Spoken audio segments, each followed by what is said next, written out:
Assalamualaikum sahabat cerdas, bagaimana kabar kalian? Baik-baik saja kan? Hari ini Momi mau ngajak kalian belajar tentang mekanisme pencernaan makanan pada hewan ruminansia. Masih di pembelajaran kelas 5, tema 3 tentang makanan sehat, subtema 1 bagaimana tubuh mengolah makanan. Sudah siap belajar? Ayo kita mulai. Tahukah kalian apakah itu hewan ruminansia? Hewan ruminansia adalah kelompok hewan mamalia yang biasanya memamah atau memakan 2 kali dan dikenal dengan hewan memamah biak. Contoh hewan ruminansia diantaranya yaitu sapi, domba atau kambing, kerbau, dan rusa atau kijang.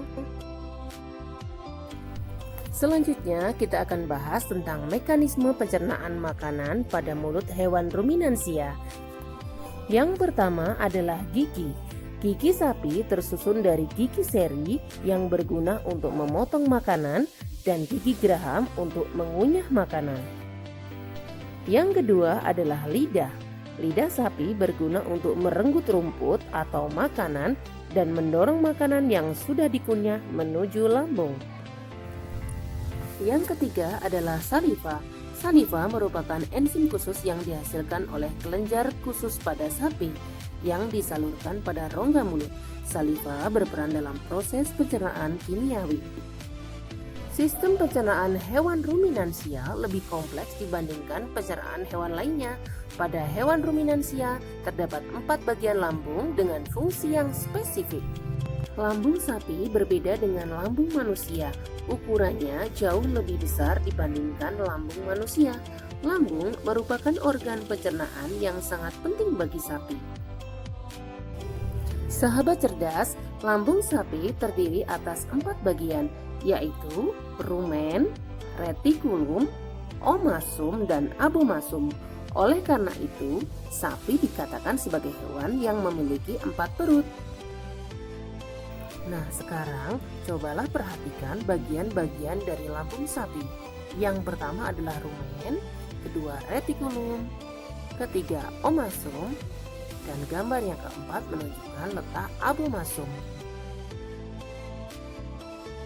Nah, sekarang akan kita bahas satu persatu. Yang pertama adalah rumen atau perut besar, merupakan tempat terjadinya pencernaan dengan bantuan mikroba. Di sini, makanan dicerna hingga menjadi bubur dengan gerakan mengaduk yang dilakukan oleh dinding rumen. Pada saat sapi beristirahat, makanan kembali ke mulut untuk dikunyah kedua kalinya. Dan selanjutnya, makanan akan masuk ke retikulum atau perut jala. Bagian lambung sapi yang kedua adalah retikulum atau perut jala. Di dalam retikulum, makanan akan kembali mengalami proses fermentasi dengan bantuan bakteri anaerob dan protozoa. Di dalam perut ini terjadi proses absorpsi dan penyaringan benda-benda asing yang masuk bersama makanan. Sehingga benda asing itu tidak masuk ke omasum atau perut kita. Bagian ketiga dari perut sapi adalah perut kitab atau omasum. Di dalam omasum, makanan dicerna dengan bantuan enzim pencernaan yang selanjutnya makanan akan masuk ke perut yang terakhir yaitu perut abomasum. Abomasum atau perut masam adalah bagian yang sebenarnya disebut dengan lambung. Di sini, makanan dicerna dengan bantuan enzim pencernaan seperti pepsin yang dihasilkan oleh abomasum. Nah, sahabat cerdas, demikian tadi pembelajaran kita tentang bagian perut sapi yang terdiri dari rumen, retikulum, omasum, dan abomasum.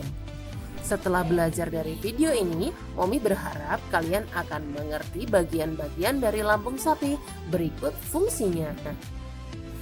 Dan setelah melakukan kegiatan pembelajaran pada video kali ini, kerjakan latihan berikut dan jawab di kolom komentar ya.